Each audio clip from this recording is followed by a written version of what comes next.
Hi, I'm Brian Herzlinger, and I'm a film director. I've worked on a number of different sets with a number of different crew members and cast members, and never, in my experience, as far as I know, has there ever been a child in danger. That's my truth. Now, I have a good friend, Corey Feldman, who has quite a different truth, as do a lot of the voices in this documentary that you will hear for the first time. When Corey came to me and said he wanted to make a documentary about sexual abuse in the entertainment industry, I wished him well. I thought, if there's anybody better than Corey to do it, I don't know who that is. And it was when he mentioned our mutual friend, Corey Haim, that I felt a connection to what he was doing. So much has happened during the course of the months that we've been shooting, the years we've been shooting, where we felt a shift happen in our business, where stories of sexual abuse have been they've reached the masses. The Me Too movement happened while we were making this movie. People are finding their voices. They're overcoming the fear of coming forward. And that is exactly what has to happen for kids. There's Me Too, and now it's time for kids too. And that is something that we are passionate about, and that is something that you will see in this film. Every person who tells a story, tells their truth, strengthens that movement. And that is key for what we're doing here. So please just listen and watch with an open mind, an open heart, and make your own decision. But at very least, just know that for them, this is their truth.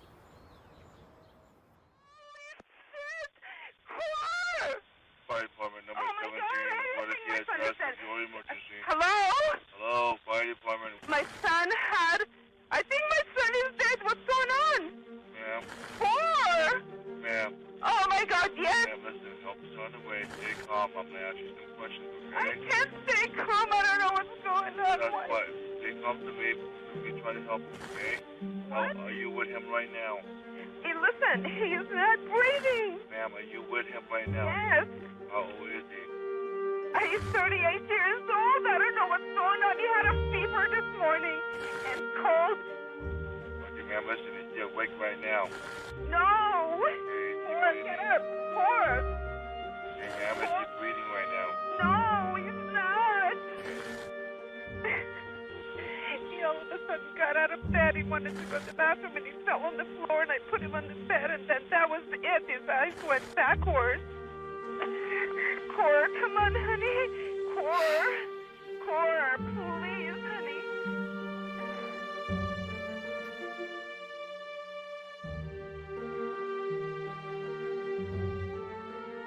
He was a teen heartthrob in the 1980s. LA officials say Corey Haim died Wednesday at this hospital at age 38. I wake up to my brother pounding on the door. It's pounding. It's like, yo, it's your brother. Wake up, man, wake up. And I'm like, what's up, man? And he's like, Corey's dead, man. Actor Corey Haim was found dead this morning. Los Angeles police say the 38-year-old Canadian's death was accidental, an apparent drug overdose. And I said, what? So I look at my phone, and there's like 50 text messages.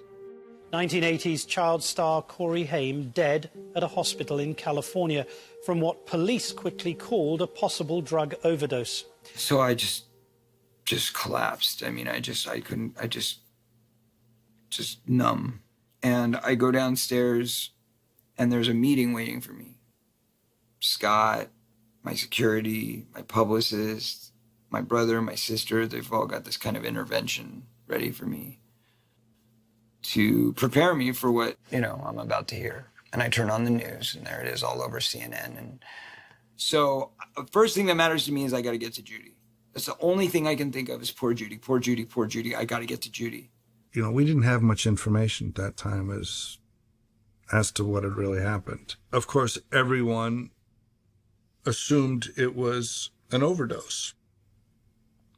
Just that alone. I mean, if everyone is saying, oh, he must have died of an overdose, there's probably a problem somewhere.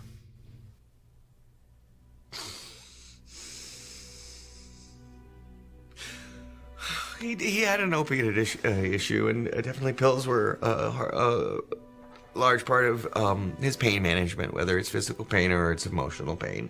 And somehow he convinced me to take him to CVS after CVS along Ventura Boulevard, and I just didn't understand. I didn't understand what doctor shopping was or what taking a script and going, I didn't really know. And I had to think that I might have been conned into being enabled to somebody, that really kind of killed it. And even if you know it, that's the thing about Haim, is he could still convince you to do this.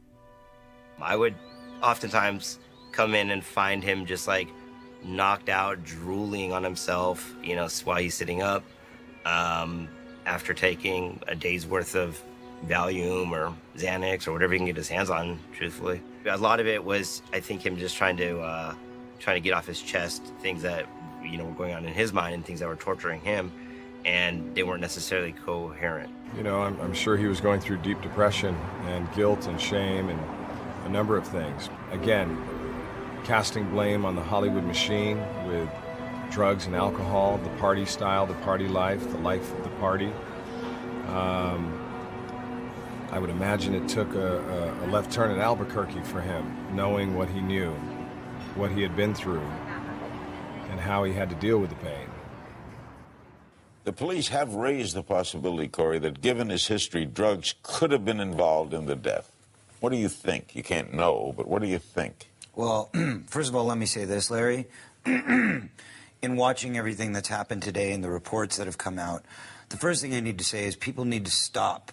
They need to stop jumping the gun. They need to stop saying it's a drug overdose. They need to stop saying, their theories of what they think it is or isn't. Because at the end of the day, until the coroner's report comes out, until we have specific evidence, until we know exactly what the toxicology reports say, nobody knows. I think his body was tired. I mean, you can only abuse yourself for so long. And then I think he got sick. I think he got the flu or something.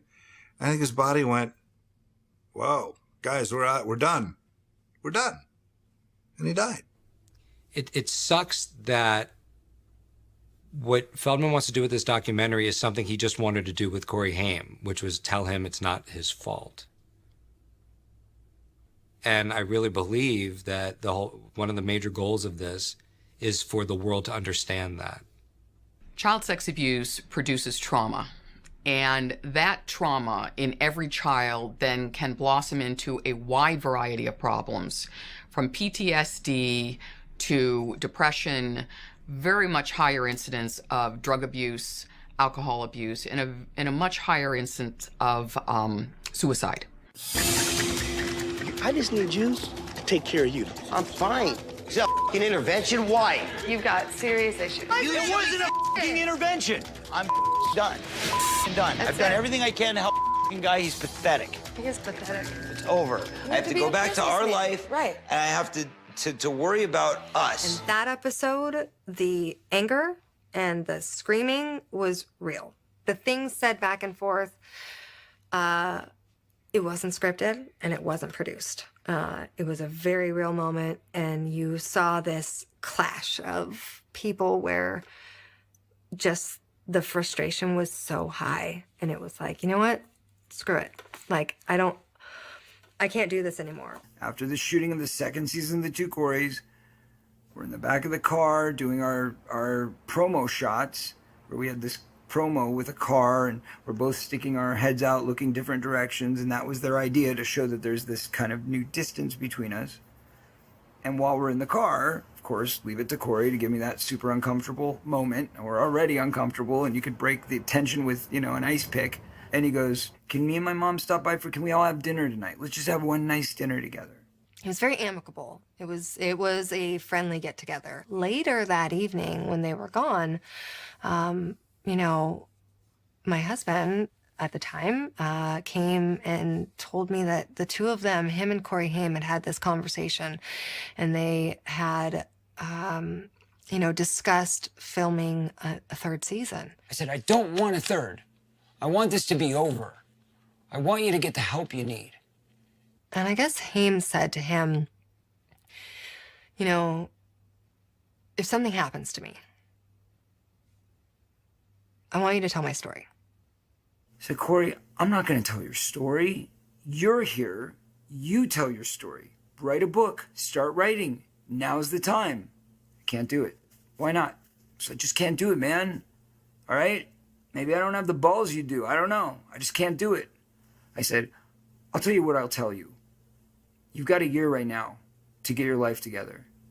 And if during that year you can mature enough to get yourself healthy, then you're going to have the strength to tell the story yourself, and you'll still be here in a year. So he goes, okay, and if I'm not? I said, fine. If you're not, and you really die for some reason, then I will tell your story. He said, promise. Fine, I promise.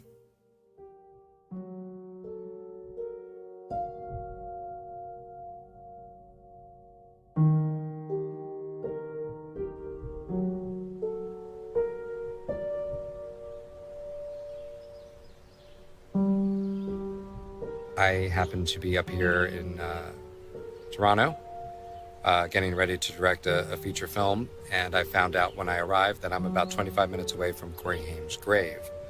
So I wanted to come and visit. And, it's definitely one of those experiences that's, it's overwhelming, it's emotional. A lot of time has passed since we lost Corey Haim, but it's still something that resonates, I think, with everybody. You could definitely feel the loss. Hi, Ryan Herzl. How's it going, Corey Feldman? Good to see you, man. How's it going? How are you? This is Corey Haim. So nice to meet you, man. How's it going? Good. When Feldman and Corey Haim got the show, the two Coreys, that was just a validation of a desire I had, which was to get the Coreys back in a movie. It's called The Line. And we get to meet the crazy characters in The Line, and you two play, you're Timothy and you're Jack. I had heard all the rumors and, knew all the stories and, all the run-ins he had with the law. And I was just like, is he going to be okay to be able to do this? Is he going to be okay to be able to do the show? Is he going to be okay to be the guy that I remember being opposite Feldman in these movies? And he was terrific. He was great. I saw him 2 other times after that experience. This was in 2010. We have a discussion about what the sequel to License to Drive would look like. Haim starts talking about how he had this idea for License to Fly. And he starts talking about that. And I'm like, this is awesome. I love how he's here. He wants to do this. This is great. Not too long after, Haim delivered a treatment. Horrible grammatical mistakes. Spelling was terrible. There was an airplane on the cover of the treatment under the words License to Fly. And I got to tell you, the treatment was great. It was great. That's the biggest pain, is that he's not here now. Because I really do miss him. I genuinely do. I think that he's just an amazing guy. He was just a really nice guy, really sweet guy, and also fun-loving. He loved to have a good time, and he laughed, and he made everybody laugh. And he was such a goofball, he really was. He was like a kid, trapped in a man's body. He just was silly and free-spirited, too. Jen, that's right. Uncle Corey. Hi, buddy. Love you. Overall, he treated me like a son. Haim was like a second dad. He cared for me like my dad. He I don't know, it's hard to talk about because he was a really good person. Haim was definitely like a member of the family for us. We'd all hang out a lot, and we'd do a lot of fun things together. When I was a kid, I remember kind of just looking at their relationship as kind of like our 2 older brothers who just loved to just go at each other, and they had a very fun relationship. They're always cracking jokes, talking shit. Can I say that? Corey Haim, ladies and gentlemen. Corey Haim. Hi. What?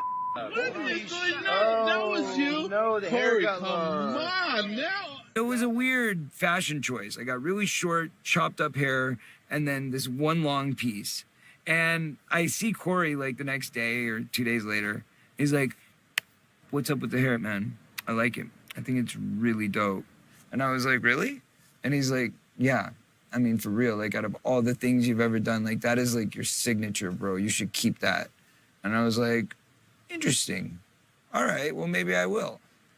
And then he died shortly after that. So I think there's something in this that I've always felt this connection to him I think that this represents finding justice for him in some way. And I feel like when I feel like I've done my job, then I'll cut it off. I get a message from my phone machine one day, and Robin had been telling me, oh, this boy Corey, he's so cute. And I'm like, well, thanks. It's about time you notice. And she's like, no, not you. No, this other guy, Corey. And, you know, he's in all the teen magazines. He's right next to you all the time. You don't see him? And I'm like, what? You know, what do you mean there's another guy and he spells his name the same and everything? What's going on here? And he was kind of growing. He was becoming a thing. And at first I was very like, who is this kid? Who's this kid moving into town? He's moving in on my girl. He's moving in on my job. What's going on here? And then one day when we were in the casting for Lost Boys, Joel Schumacher says, he's on the phone with a friend. He's like, oh my God, this is going to be an amazing movie. I've got the 2 Coreys in it. I said, what? What 2 Coreys? The 2 Coreys defined the buddy movies of the 80s. Lost Boys, Dream a Little Dream, License to Drive. Even the song Get Out of My Dreams from License to Drive was ingrained into our pop culture because of their popularity. Wait a second. He's in the movie with me. This is Corey Haim. He was in Lost Boys. And he was in the movie License to Drive, which is coming out in August. And we're doing that movie together, too. Yep. This is my best friend. His name is Dinger in the movie. Well, they were the best of friends, man. It was like watching twins. I mean, there was just a synergy that you didn't find with actors in Hollywood. At least I didn't. The impression I got was there was this father-son dynamic there. Corey was very fatherly to Haim. Yeah, no, they were best friends forever. I mean, you know, that was apparent. In my opinion, you know, they grew up with similar backgrounds, obviously. Got a lot early. Got fame, fortune early. So they had that common bond. That probably had a lot to do with it, you know. But they were also just friggin' kids. When I was a little kid in the grocery mart, I remember looking at the newsstands and I would think, God, I want to be on those teen magazines so bad. And then next thing you know, fast forward, here I am on the cover of Teen Beat, Bop, 16, like all of them, Tiger Beat, whatever. I feel particularly lucky that before any of it, I was there. I saw the beginning, right? I mean, I was on Lost Boys with them. That's where it all started. This, like, Corey's thing, it didn't exist before Lost Boys. And I was right there, front and center. John Hughes came along and showed that kids could have these rich stories and you could hang 90 minutes on a child plot. And that timing to come along in the 80s when kids' stories are being told. And then to find something that works, a pairing of the 2 Coreys, was like the Beatles.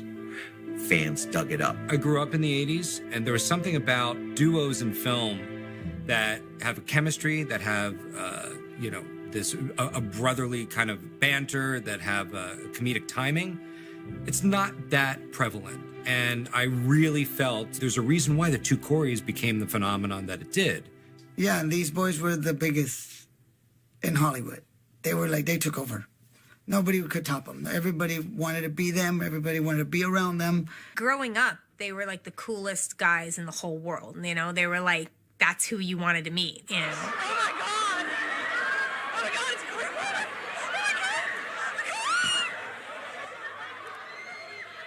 Corey! They were sex symbols before they even knew anything about themselves.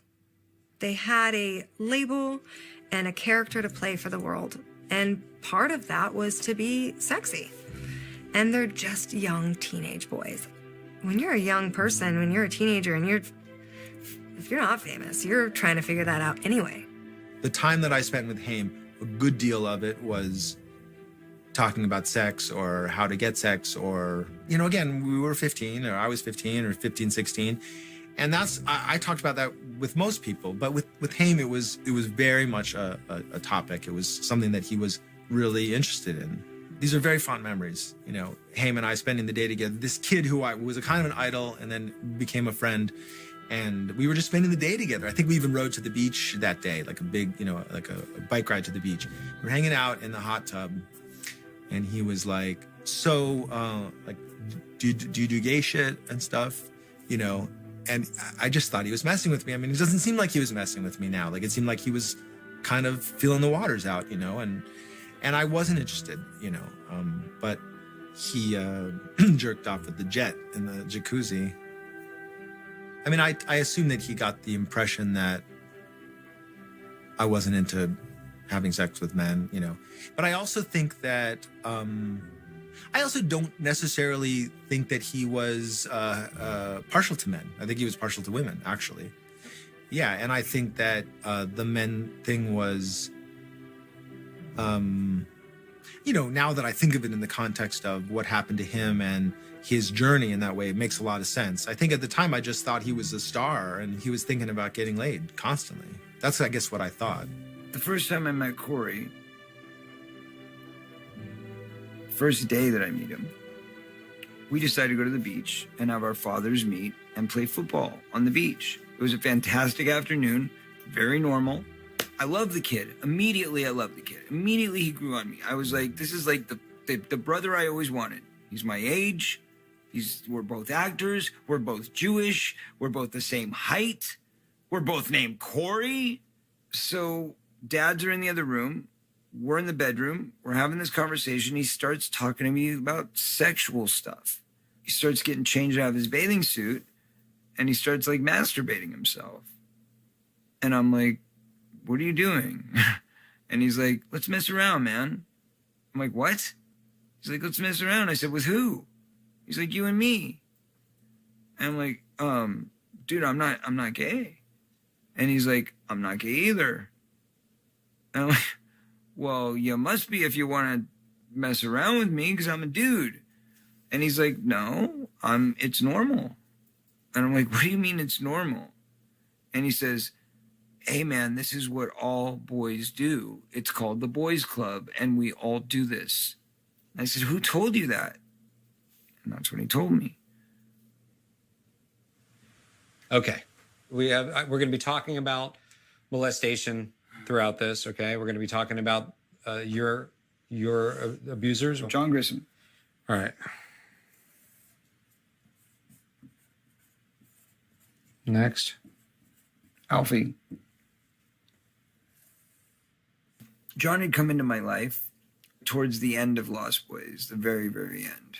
My father said, look, I want, John to be your caretaker. He's going to be the guy that hangs out with you. And right away, when John heard this, he like pops up and he's like, hey, buddy, how you doing? I'm going to be your best friend. We're going to do this together. I'm here to take care of you. I'm here to do your business. I'll drive you around wherever you need to go. I'm getting paid for it. Where do you want to go? Disneyland? I mean, that was the first thing he suggested to me. And I was like, hell yeah, I want to go to Disneyland. Let's go.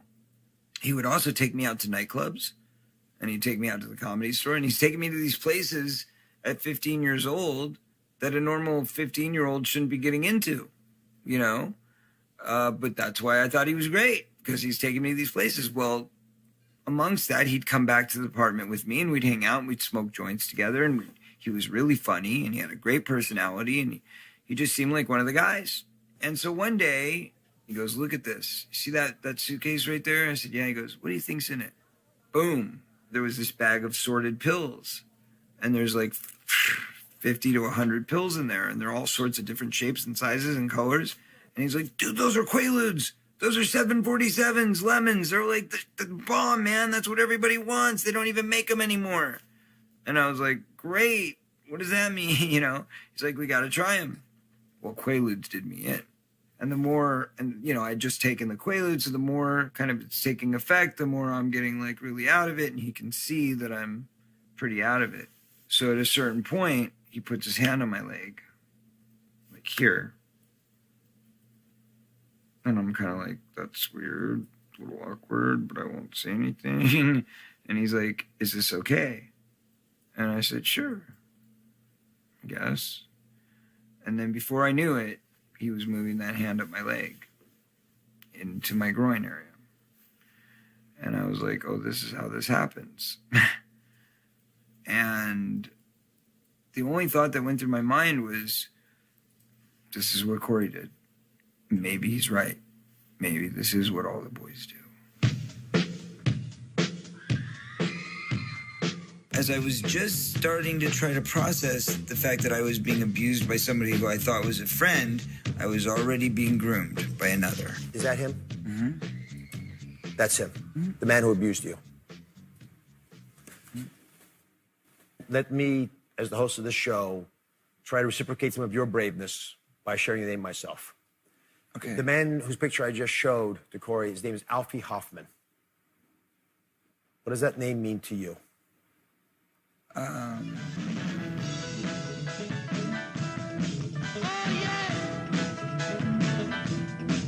only man that can stand by me, Corey Feldman. So I know Alfie Hoffman for about 6 years now. We used to work together. No one really knew of Alfie's history in the entertainment industry. When Corey went forward, he said, he goes that Corey was writing a book and he was trying to ride this out so that he could get some publicity for his book. And this is what they do. And this is how it all transpires. He goes, James, he goes, I ran a club for kids. He goes, you know how many jokes I got about me? He goes, you know how many things? And he said this with a straight face, serious face, and I sincerely believed him. My mom told me one day, hey, you got an invite to go to a really cool party. It's at Bobby Hoffman's house, and his son, Alfie Hoffman, throws these parties for all the kids in the industry. Now, Bobby was the head of casting for Paramount Television. So Alfie enters the picture as his son, and I remember him driving me to his house, and he seemed like a real nice, friendly guy, great with kids. I went to about 3 or 4 of those parties before I became actually friends with Alfie. I would hear stories, about the lucky kids get to stay after hours. The lucky kids get to spend the night. And so I remember the first time I was invited to stay over, and I thought, oh man, I'm so lucky. And I remember Alfie kind of laying on the floor watching movies with a couple of the kids, like some of the older boys that were more kind of 16, 15, kind of more mature than I was. And I do remember Alfie putting on porn. Alfie said, you want to come down here and join us? I was like, no, I'm good. At that time, I certainly didn't feel anything was weird about it. And it wasn't until when I was about 15 when somebody tipped me off and said, guess what? Bobby's not really Alfie's dad. Alfie's gay, and Bobby is his lover. Now, around the time that I learned the truth, Alfie moved from the house with Bobby. But suddenly Alfie got a new apartment across the street from my dad's. So now it was real easy. All I had to do was run across the street and I could go hang out with Alfie. So that's what I started doing. And then one night, I got really wasted. But I remember that I went and laid down in Alfie's bedroom because I was kind of passing out. And then I remember waking up to Alfie doing the same exact thing to me that John Grisham had done. Which was what? What was he doing? He was giving me oral copulation. One day, for no reason whatsoever, he says to me, you know what, maybe one time there was a situation. He goes, I had a party at my house. I don't know who was there. He goes, I had all kinds of people there. He goes, I was tired. I just wanted to go to bed. And he goes, I went into my room and I went to lay down, and I laid down and there was somebody underneath me. I lay down, I said, holy shit, and jumped out of bed. Who is that? What the hell is this? And he says, I chased them the hell out of my room and I went to bed.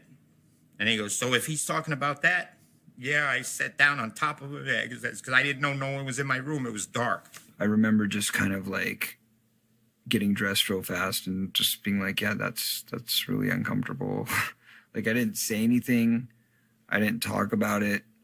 I was just kind of like, I gotta go. I gotta get home.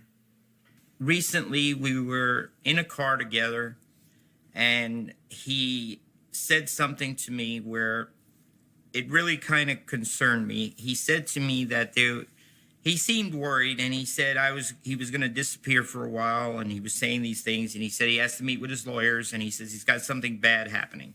And I said, what's happening bad? Well, I've got another person going forward.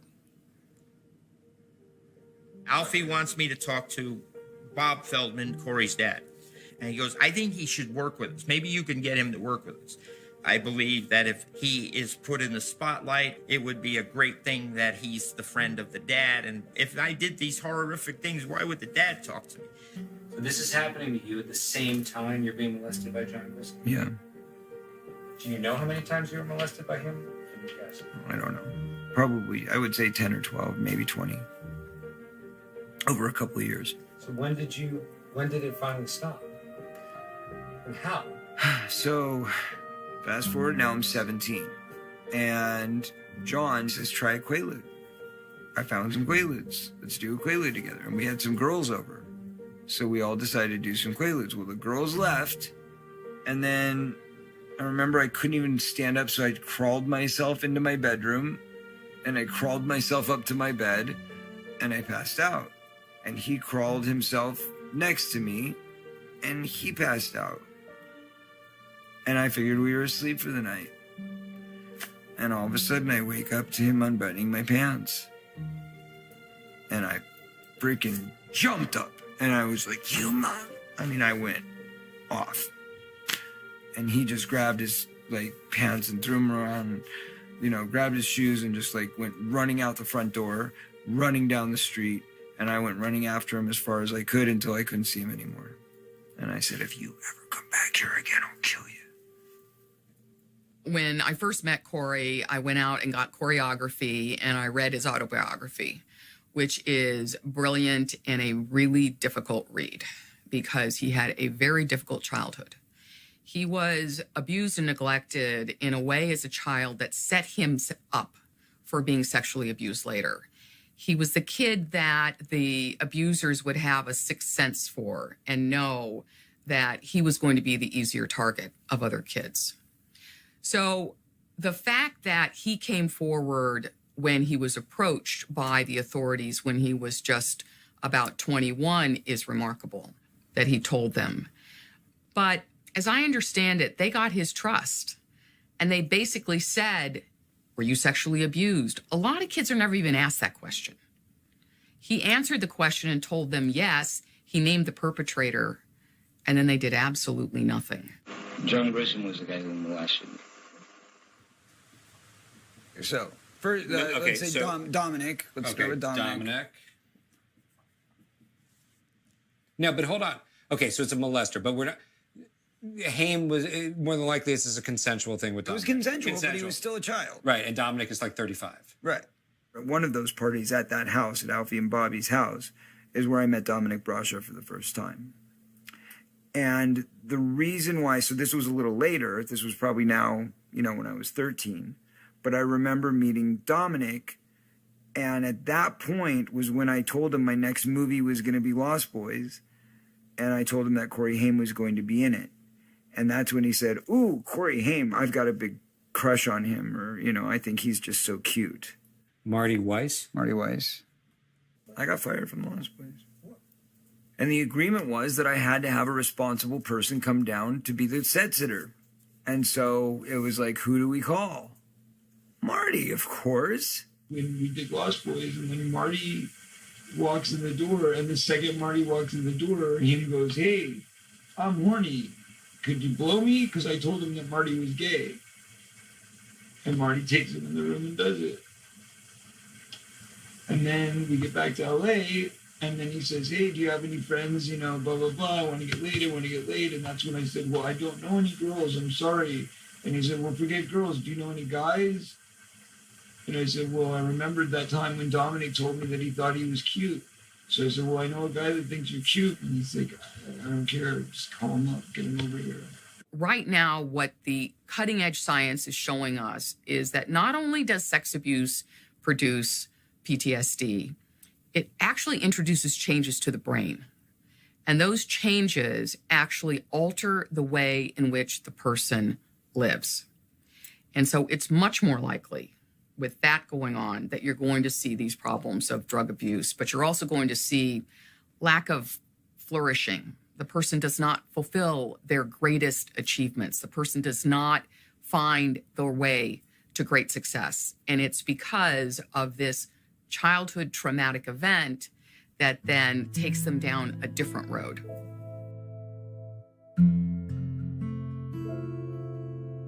We can't be blind to what led him down the path that led to him dying young at 13 years old, okay? Right. All right.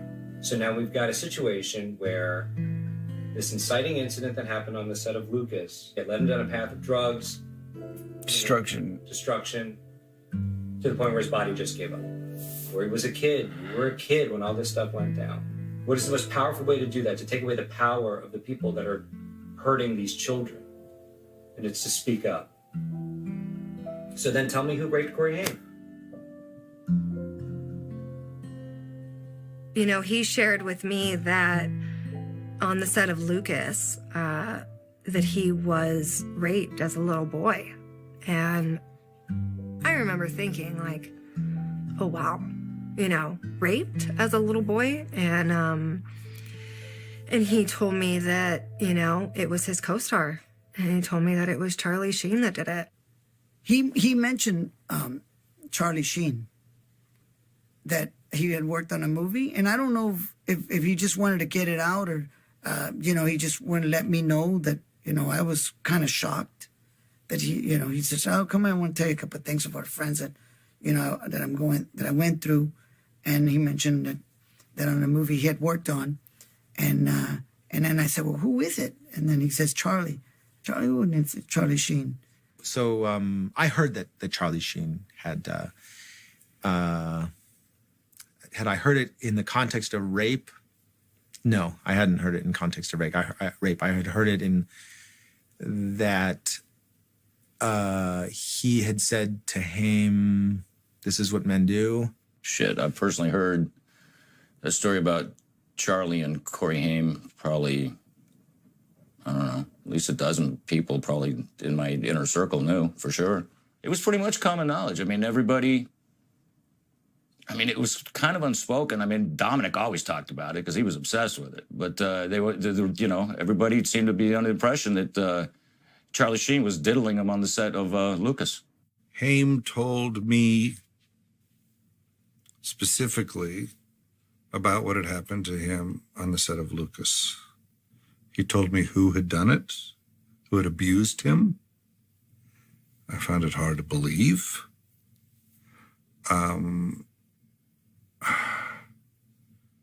If Feldman had not told me that that's what he'd been told for years, I would have probably not believed it. But to have the same story over and over and over again, you kind of go, really? Well, I'm not comfortable at all saying it.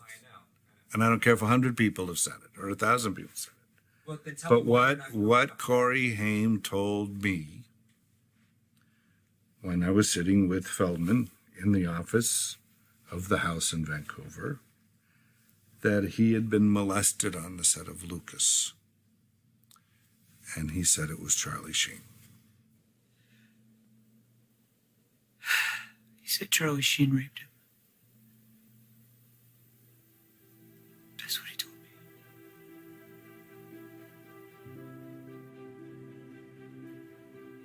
He told a lot of people. This wasn't like a one-time thing he said in passing. It wasn't like, oh, by the way, this happened. He went into great detail. He told me Charlie bent me over in between two trailers and put Crisco oil on my butt and raped me. In broad daylight, anybody could have walked by, anybody could have seen it. So Corey Haim and I got into an argument one day because he called me up on the phone and he started yelling at me because he thought I was, you know, talking smack on set about him. And since he knew I was a big fan, he was like, you'll never be a 2, Corey. You want to be like me? You want to dress like me? I'll bend you over and ream you. Then you'll see how it feels. And I was like, whoa, that was weird. Why do you say that? I'm an alcoholic. And during that period of my life, my mother had just passed away, and I was on one for probably 9 months. And him and Corey Feldman got me into a detox. Corey Feldman was working on something, and so he told Haim, you're going to have to stay with him because he's not going to go unless we take him. So he told him, you're going to have to buy him another bottle, you have to buy him a carton of cigarettes, and you have to throw his ass in the shower and give him a shower. And he did. Well, I had a plate glass shower, so they weren't going to let me stand in there alone, so he had to slap me up against the wall because I was ready to fall through. And I fucked that up. I said something I really regret that day, because when he was holding me up, trying to get me cleaned off, I said something to the effect of, it's not verbatim, but it's something to the effect of, what if all those little girls who read Tiger Beat magazine could see this, you know? I said, is this what Uncle Charlie used to do to you? And I regret saying that because he just stopped and he looked at me and goes, fuck you. And I zipped it. I dated Corey Haim for about 3 to 4 months. We would watch movies together, and I happened to own a bunch of his films. And I remember Lucas was in my collection, and he really did not want to watch that one. And I remember he kind of just tossed it aside and was like, ugh, he really had an aversion to it. And now, knowing what I know, now I kind of have an idea as to why. So what do you think about these allegations that he was raped when he was age 13? I would have known if anything was wrong. My kid had nothing. He was like transparent. He never hid anything. He was Corey. It's out of character. That's number one. When my son was 13, he's not going to go and ask Charlie Sheen to go and sleep with him. I have to tell you that this guy, Dominic, is the guy that abused my son. You know how I know that? Because my son said so. Just watching his interaction with Corey Feldman, that Corey Haim, your son, was deeply angry about being abused by someone who was brought into his life by Corey Feldman. Exactly. And who's going to be there except for your best friend? But You're bringing up real deep things. What are you doing? So I'm going to do You the want me to same get exact deep? thing, dude. You want me to get deep? Dude, get as deep Do you as really you want me to? man. Sure. Corey, I'm sitting And right I don't need to Go do ahead. that. I don't have to do that. Corey, I'd love to see you even attempt to do something like that. Are you kidding me? Do I look like I'm kidding you right You're now? an easy target, bro. I'm right here. Let's do this. I'm right here. Hit me with the hardest you got. Now, why would I want to try and hurt you? Corey, you opening up to the world about me having a knife in my pocket. And the reason I wear this, man, is like to cover up some scars I have, because like I used to cut into myself, because it's a way to feel, I hear. And like mentioning that, you just rip the envelope, man.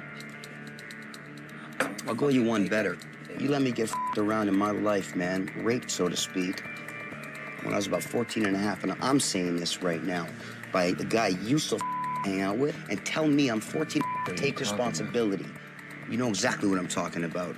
The Dominic thing needs to be explained. People need to understand that it was such a complex relationship between the two of them because Dominic became his friend.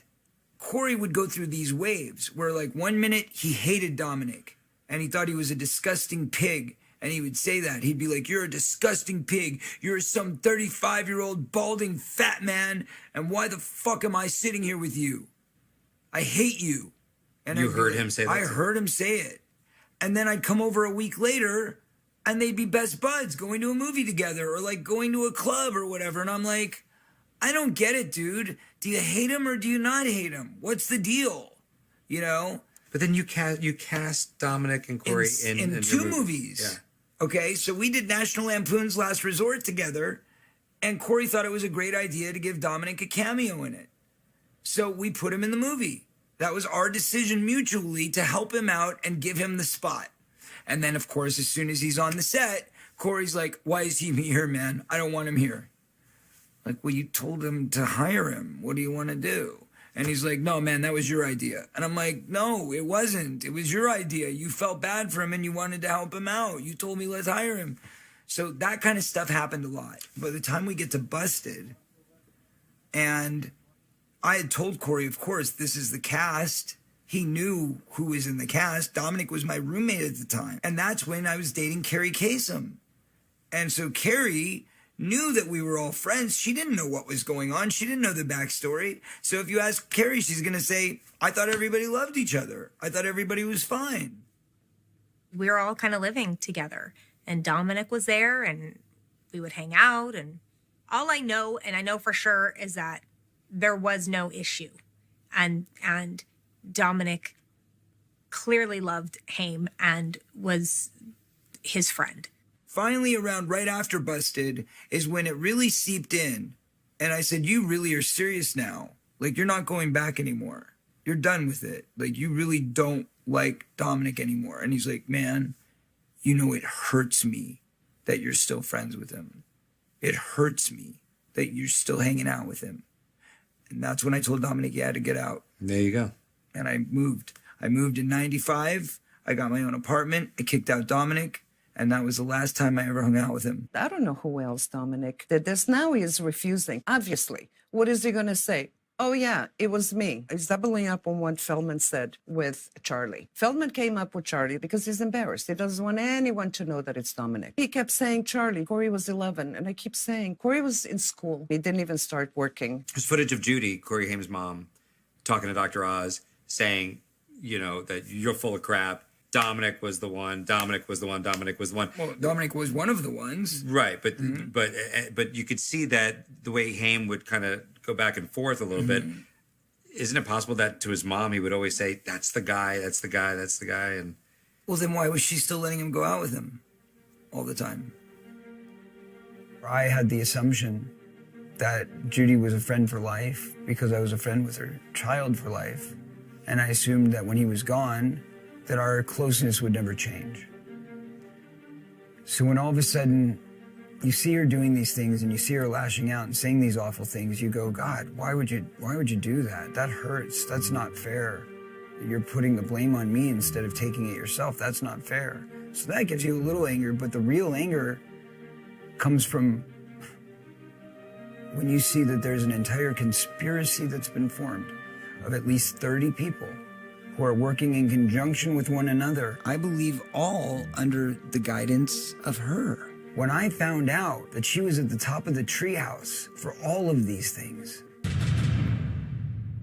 The Goonies star says that he was attacked last night. He's talking about this alleged attack on social media. Now, according to the LAPD, they were made aware of an assault with a deadly weapon at 10:45 last night. Feldman also tweeted that he has been threatened recently on social media. He also referred to something he called a wolf pack.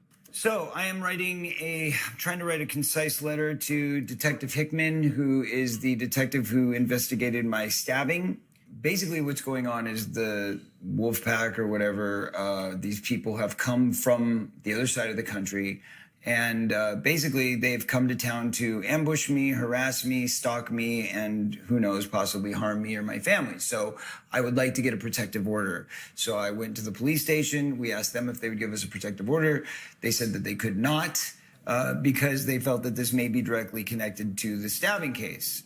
So they said, you know, reach out to the original detective. So I reached out to Detective Hickman, and she said she cannot verify at this time that they're connected, but she will give this to secret investigations or something like that. Anyway, it's a special crimes unit. Special crimes can actually set up a task force to deal with celebrities who are getting stalked, celebrities who have these types of problems. So they actually have something in LA that's set up specifically for situations like this. So I've got to now put all this into a letter so she understands the history, which is going to be not easy. all right, so here's the thing. So my whole thing is, it took me a couple of days to figure out and follow what you've been telling me in terms of all the people, all the different players. So I just want to make sure for everybody that I think it's best visually to just show. Well, to try and maybe find all the roots of everybody, like a family tree. Okay. So you said start with Feldfam first. Feldfam on that side. Okay, explain one sentence. Who's Feldfam? The followers and fans that follow me on Twitter mostly. It shoots off to Facebook and Instagram. Okay, but social media. It's the root family of social media. And we call them family because a lot of them have been there for 10 years and they dedicate their life literally to, you know, finding out what's going on with everything. When Corey was just touring and we were talking on Twitter, it was always fun and lighthearted. And I don't even remember any like bad people coming into that. It was when he did his first campaign, when he stopped touring and decided to try to help the children. That's when they came out. And it was like a swarm. I have this tweet on my phone of what Corey said, and what basically caused the dam to burst is this tweet that he said that said, I'm hatching up a plan to come forward and, you know, expose these predators that are pedophiles in Hollywood. And after that happened, it was all bets were off. And the floodgates opened and the dam burst, and all these Twitter messages and just everything came flooding in. It was like, as soon as I finally said, okay, I'm gonna say something. The next 3 days were insane. I almost got run over by 2 trucks, and I was literally saved somehow miraculously within inches of my life. I don't know how I was saved that day. It was a true miracle. But all I can say is that God saved me for a reason. So then the next day, a couple of my band members were arrested, and the press lied and said that I was arrested. And then the third day, I got a call from the Inquirer that they were going to print the Sheen story, which led me to remember every moment of my life, like everything flashed before me. And I suddenly realized I don't need to be on this tour. I need to keep my promise to Corey. And I need to get my truth out there no matter what. I was terrified because guess what? People want to kill him because they don't want what he has to say to come out. Wolfpack. Clever. So I know this. Start with Bobby Wolf, because I know that's the guy. No, we start with Judy Haim. Bobby Wolf, obviously. Okay, so that's this guy, and he's... Some fan. I don't know how you spell his name. He's just a fan of what? I have no idea. You've never met him or Never met him, never spoken to him. It's somebody that started working with Judy. The Wolf Pack is doing things on social media like Twitter messages, Facebook messages that are threatening you, disparaging you, defaming you, accusing you of bad things. And going after my fans and attacking them and basically telling them that they don't want to participate, they don't want to support me, it's all a sham. And when they don't listen and they keep defending me, then they start attacking them personally. You're saying is Judy's part of the Wolf Pack? I think Judy is the queen of the Wolf Pack. Okay, and how does she know Bobby Wolf? I mean, Courtney, you want us to, right? I think Okay. she's definitely working with the Wolfpack to discredit and defame Corey for sure. I made videos for Judy Haim for 6 to 8 months trying to discredit Corey Feldman because that's what she wanted. All of Corey Feldman's disappointments and what a fool he is, but it went a lot deeper than that. And it got really vicious and really mean. Yeah, we've got screenshots of all of these group convos with Judy and Bobby Wolf. Judy would be in a chat room on Facebook with the people that were making these videos, were tweeting out horrible things. And she was in a chat room with these people, telling them to call social services and have Corey's son taken away.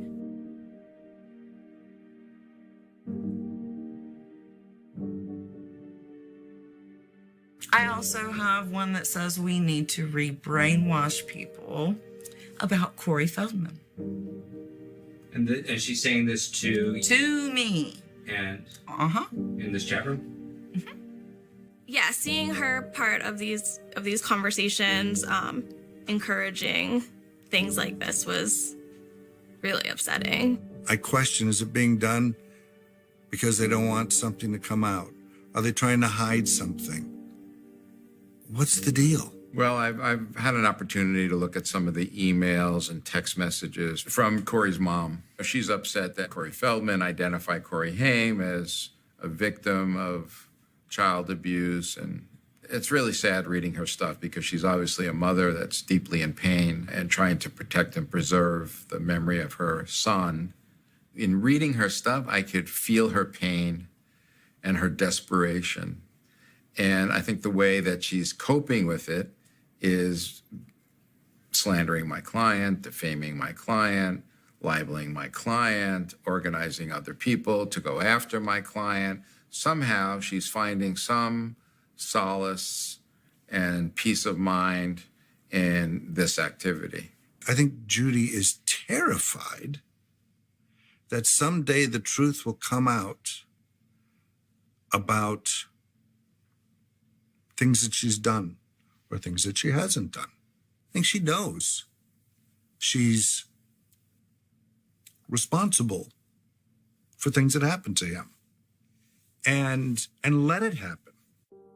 Judy and I had exchanged many emails. My perception is that she knew exactly what was going on because it was dated July 25th, 2013, and it said, "You know as well as I do that the media will want to know who that was, especially because you mentioned the fact that the guy on Lucas is well known and makes a lot of money. They'll know it was Charlie.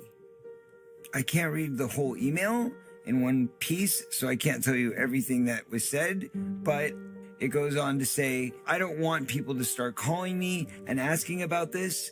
I will have to be honest about things that I think are going to be wrong or agree to things that are right on the money. And then I have to answer questions that I may not want to answer. In another email dated April 17th, 2011, she writes, Charlie the nutcase was in Toronto for the last 3 days. I called his manager a while ago while I knew Charlie was coming here, and I told him to have Charlie go to the cemetery and visit one of his co-stars and learn something.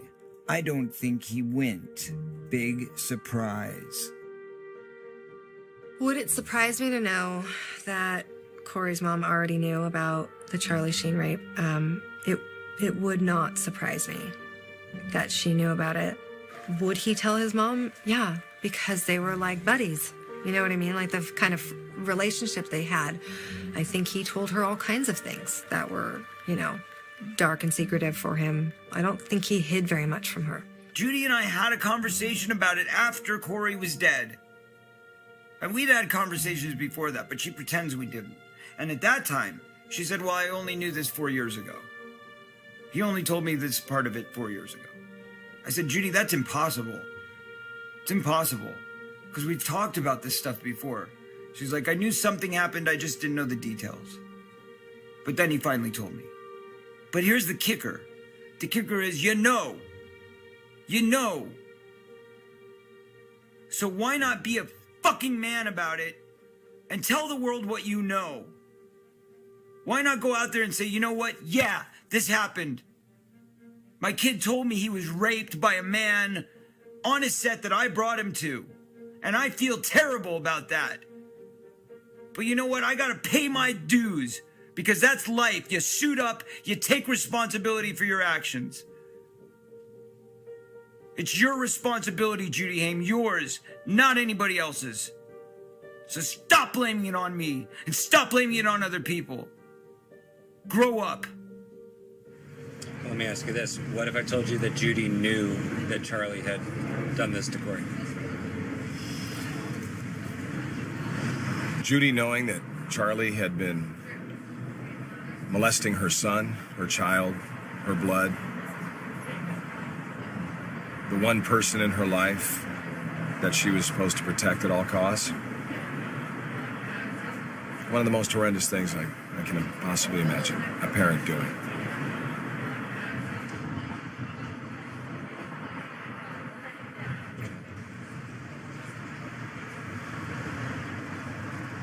Yeah, I would do anything to protect my kids.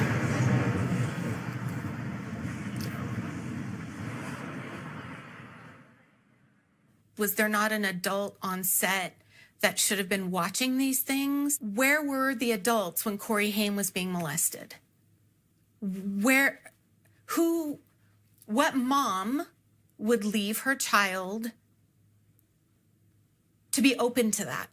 The real question is, who's responsible? It's not just to me, the studio is liable. The studio is completely liable because they have to provide a safe working environment for a minor child.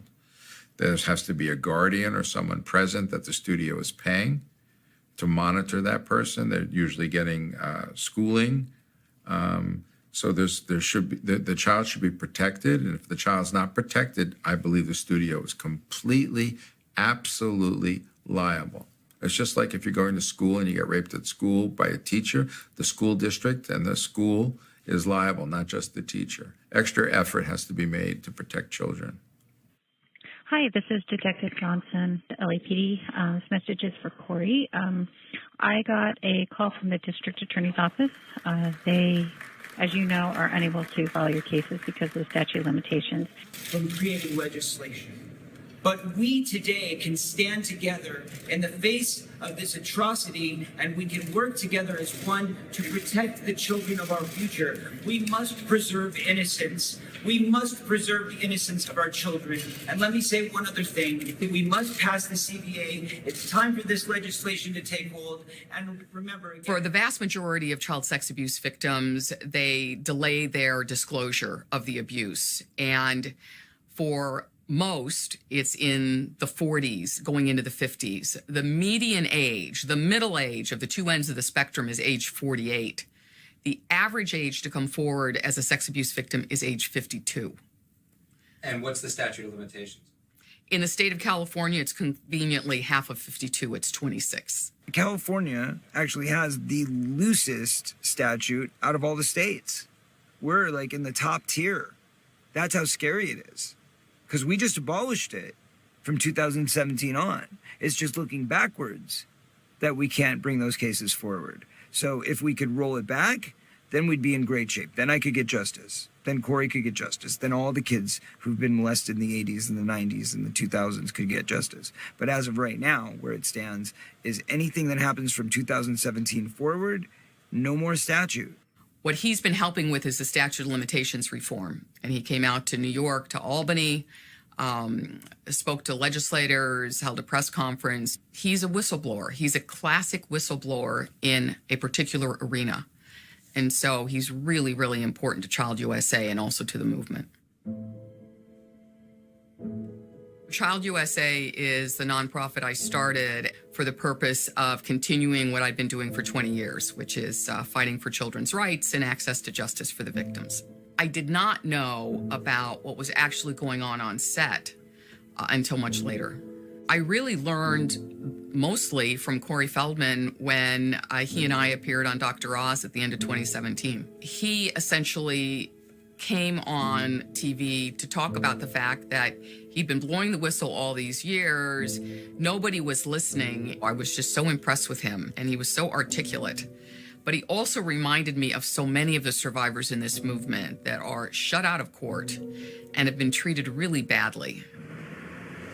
It happens everywhere, not just in Hollywood. Hollywood is unfortunately a playground for pedophilia. Well, you know, it turned out that the paradigm that we saw in Spotlight in Boston about the Boston Archdiocese, which, you know, the news there was that the higher-ups were covering up sex abuse. We knew there was sex abuse before that, but we didn't know that men in power were actually covering up for the pedophiles. Once you saw that paradigm, then all of a sudden we could see Penn State, and then we could start seeing it everywhere. We saw it in Larry Nassar most recently. Hollywood is just another example of people in power, adults protecting themselves and their money at the expense of children.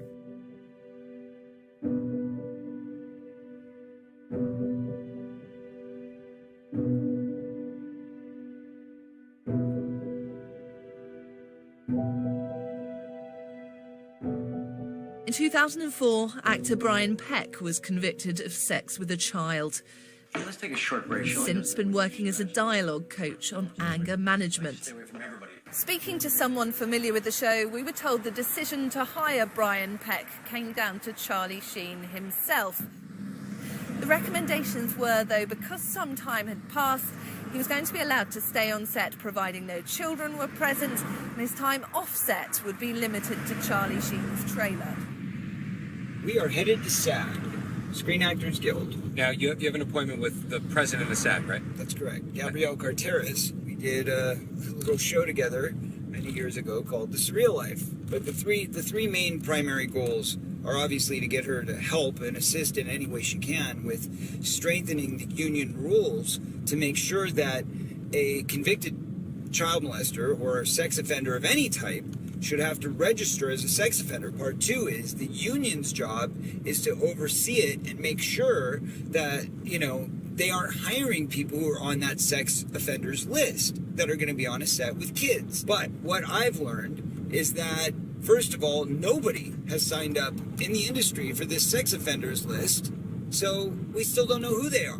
Maybe she's willing to help with the monster in this case so that we can start a forceful movement against him where we can actually bring him down in the Weinstein situation, as in the Weinstein situation. I'm hoping to God that she's willing to actually take his SAG card away, because my question is, why should you continue employing a guy and allowing a guy to work on sets where he's a danger to the people that are in your union? You know, your union is not to protect one person, it's to protect all of its members.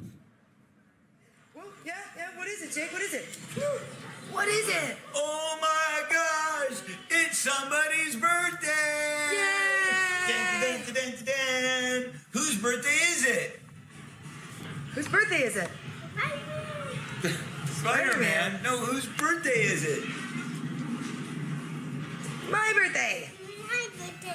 One of the greatest trigger events for many of the victims is when they have a child who reaches the age they were when they were abused.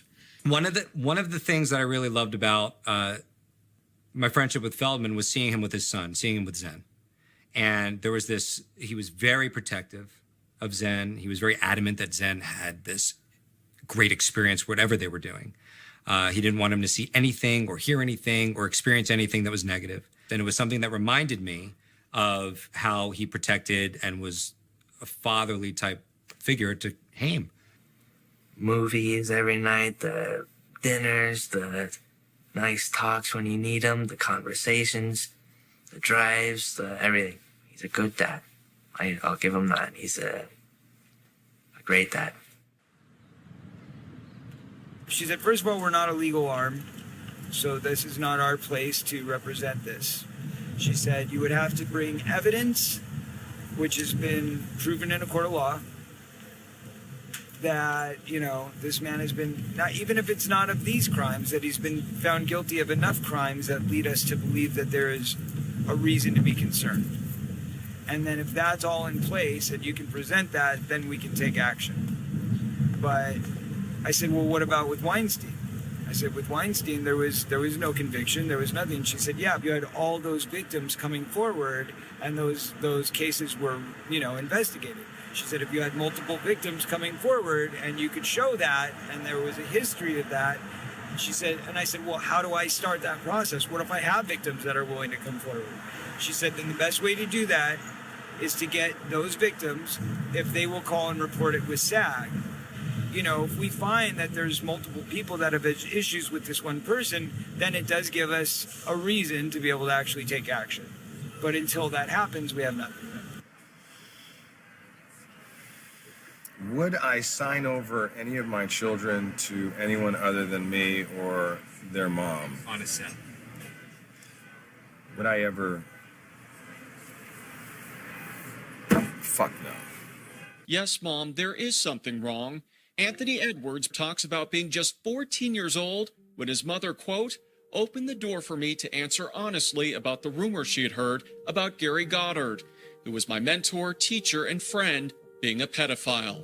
Stephen Wilder Striegel served 6 months in jail after pleading guilty in 2010 to felony charges of enticing a minor by computer and risk of injury to a child. A Fox spokesperson says, we were not aware of his background during the casting process due to legal limitations that impede studios from running background checks on actors. Federal grand jury in Utah charged Stoney Westmoreland with 1 count of coercion and enticement. The actor appeared on Disney Channel sitcom Andy Mack before he was arrested for allegedly trying to set up a sexual encounter with a 13-year-old he met online. Hi, my name is Ricky Garcia. My number is 222, and I'm from Silver. So Joby, he started managing me at 12, and it was for years, until I was 14, 15. For a couple years, it was just like, oh, we're buddy-buddy. Like, he's just gonna treat me like a son and stuff. And my mom always referred to him as a father figure. He paid for a lot of things, now that I think of it. He would sometimes help on my rent. He would sometimes help, he would take us out, he would take me and my mom out to dinner a lot. That was also a thing. And so I think that was another way that he made my mom just feel safe and comfortable. We would go over to his house, and sometimes my mom wouldn't stay, and then I would be sleeping over, but I would actually be sleeping in his bed. I mean, anytime my mom wasn't there, I'd be sleeping in his bedroom. It was natural. I would go in, we would watch TV together, and we would sleep on the bed, and he'd want to hug and get close and stuff. And in my head, I still just didn't think that was weird. There was no like sexual thing going on in my head. It was an integration process. I was like, he was slowly just trying to open me up and just try to like say, hey, like, you don't have anything to worry about being around me, you know? Like, anything goes at my place, I guess. I remember I had my first drinking instance and like, you know, blacking out when I was 15 with him. We had just came off X Factor. We were in Catalina Island doing a writing session. No parents were allowed to go.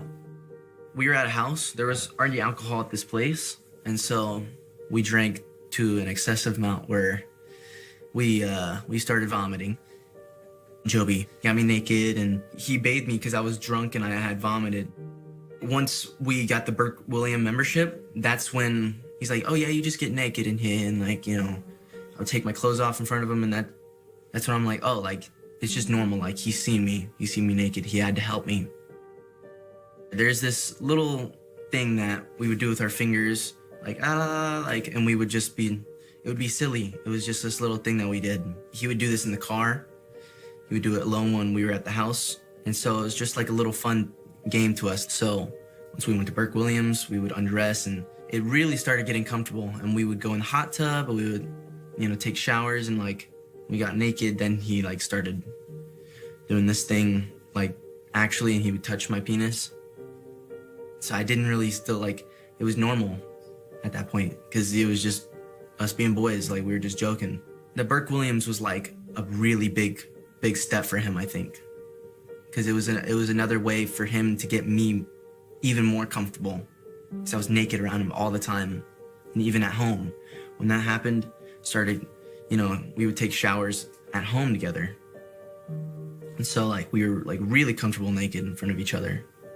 So he would touch me in the shower and stuff, and also in the bed. I would like turn away and he would like, you know, try and tickle my butt and stuff. And he wanted to like cuddle me and like, he wanted to put his penis up against me. But like, I was like super uncomfortable with even the thought of like him trying to have sex with me. So I would like never let that happen while I'm conscious. So here's another thing, like, I got blackout drunk with him a lot, so I'm not 100% aware that, you know, I was not sexually penetrated, you know? So it could have happened, but from my knowledge, from my awareness, it never happened. It was just molestation. But like, I looked up, the actual definition of rape is unlawful sexual activity. So like, and by definition, you could say I was raped. When we were growing up, it's no secret that producer's sleeping with his actress or watch out for that guy, he likes little boys. But nobody goes, oh, that's wrong. Really? Who? Well, let's get somebody on this. They just go, oh, really? Okay, good to know. People don't realize, everybody always wanted to say, Corey's going to out a bunch of executives with this movie. I'm not outing a bunch of executives with this movie. What I am doing is saying that it's not the executives, it's not the studio heads, and it may be, but it may not be. But in most cases, it's the manager, the publicist, the agent. You know, it's the little guys around the celebrity. That's the point, is that you can go back to the early days of Hollywood, and there's stories about Mickey Rooney. There's stories about Judy Garland. There's stories about Coogan, you know. Now, who knows what's real and what's not? Shirley Temple. We hear stories about them all. Does that mean it's real? Or is it just myth? Is it just lore? But here's the thing that gets you. You look at cases that have been public, from Tatum O'Neal all the way through. Anthony Edwards is the next generation. Then you've got the Coreys. Then you've got this one and that one. But then you have the Ricky Garcias. This is happening up through now. You hear about Bella Thorne. You hear about all of these kids coming forward right now. The kids, these children need to be protected in a work environment. I didn't know until getting into this that there are laws in place that just aren't being enforced to protect children from predators in the workplace, where kids literally, I can't think of another business where kids come to work. 3-year-olds come to work. Babies come to work. They get paid. And they're on sets. And sometimes there are people on sets that should not be there. Background checks, laws, regulations, kids. There cannot be enough when it comes to protecting kids, especially on the set. You got all this money involved. It's not a school with a little budget where they can't get new textbooks. You're talking a $150 million movie. You can't have a couple of people make sure that nobody runs off with the kid. Come on. We can absolutely do better. Children are not just second-class citizens. They often just don't count. And so it's very easy to pass laws that say you must report child sex abuse. It's easy to pass laws that say that you must sign up and say that you're an agent and you're going to be working with children. The problem is enforcement. People don't do things unless they're required to. And the atmosphere in Hollywood right now is this patina of, the Me Too movement. We're all very sympathetic. But the real changes that need to be made in terms of reporting and registering, they're just not doing it. And I'm sure they're not doing it because it's inconvenient. Most bills in this country are not enforced. Why? Because people don't know about them. People don't know about the bills. So you can create a bill, but the most important thing is creating awareness. Carry the bill. If there's people on set, if there's a mom and dad and they have their kid on set, carry that bill with you. So if anything does happen, or the kid says, hey, this person touched me, or this person's doing wrong, and they call the police, here's the law. You're going to follow it. People being so afraid to speak their truths is giving power to the suppression of the topic. Nobody wants to vocalize children being sexually abused. It is because it is the worst thing imaginable. But it's happening. It's happening under our noses. It's happening in our business. There have been laws. And since we started shooting this movie, Corey has been instrumental in getting laws passed to help sexual abuse victims take down their molesters. In New York State today, a one-year window opened for victims of sexual abuse to seek justice, no matter how long ago the abuse occurred. That's how Jeffrey Epstein was indicted. These are all new cases coming forward. One of the suits involves a woman who claims Jeffrey Epstein raped her when she was a teenager. We passed a law called the CVA, the Child Victims Act, which was pushed by Child USA. It's something that they had been trying to achieve in the state of New York for 15 years. And Marcy Hamilton, God bless her, told me that when I went down to Albany, New York, and I went down to the Senate and we held a press conference, it was the first time in 15 years that the press showed up. So what we got was the awareness. We opened enough eyes, we got enough cameras there and enough microphones to spread the word that this needs to change. And what the law did is it pushed back the statute of limitations for 25 years in the state of New York, and it created a one-year look-back window. So any case that was brought forward last year is now in the works. It's happening. Mm-hmm. They've got their cases forward. That's why R. Kelly was indicted. So, same thing just happened in California. Governor Newsom signed several bills over the weekend, including a law that will give survivors of child sex abuse more time to file lawsuits. The new legislation expands the statute of limitations by giving survivors until the age of 40 or 5 years from discovery of the abuse to file civil lawsuits. So right now, for the next 3 years in California, the law is open, active, and effective for people to bring their cases forward. It's gonna be the judges. It's gonna be up to the law. My hope is that the justice is served and consequences are dealt. Because if he gets away with it, there's a potential victim out there that he could be doing this to another. He doesn't need to be on the streets, as sad as it is. He deserves to be locked up. We're in the midst of a movement. You could feel it. I mean, headlines are appearing that wouldn't have appeared 5 years ago, 10 years ago, let alone back when Judy Garland and Mickey Rooney were actors. It's a big deal. With all of this, with everything that we've done, changing the law, I believe now that we have laid out the breadcrumbs for investigators to follow so that these, which once were just stories, can become cases, investigations, and come to a solution. Because now, it's not just a movie, folks. You can help us put these people away. If you have been assaulted by any of these criminals, you can take this lead and please report to us. Let us know what happened. Let the police know, most importantly, what happened. Because guess what?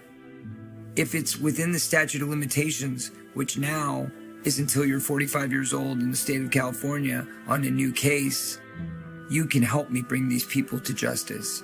You can be responsible for being the next one to make the shoe drop and getting these guys put away. Kids too, baby. Mm-hmm. Yeah, and I think that the promise you made to Haim, it's fulfilled. Yeah, I think I did my job. I mean, Yeah. I can't say what's going to happen. I know, after but you this. did it. Yeah. I didn't promise I was going to have Charlie Sheen locked up. Mm-hmm. You know, and not only did I tell his story, but I told mine, and we were fortunate enough to tell Ricky's and a few other people's stories along the way. And now there's a chance that these people that did these horrible things can answer for it. Yeah.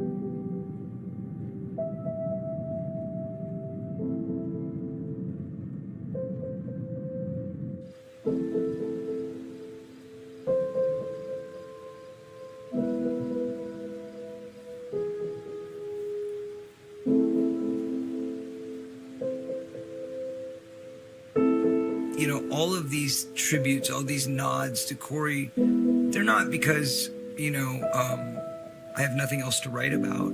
They're not because I don't have any, you know, any material or I want the attention.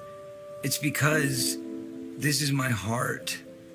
I loved that man. He was my partner. He was my brother. He was my best friend.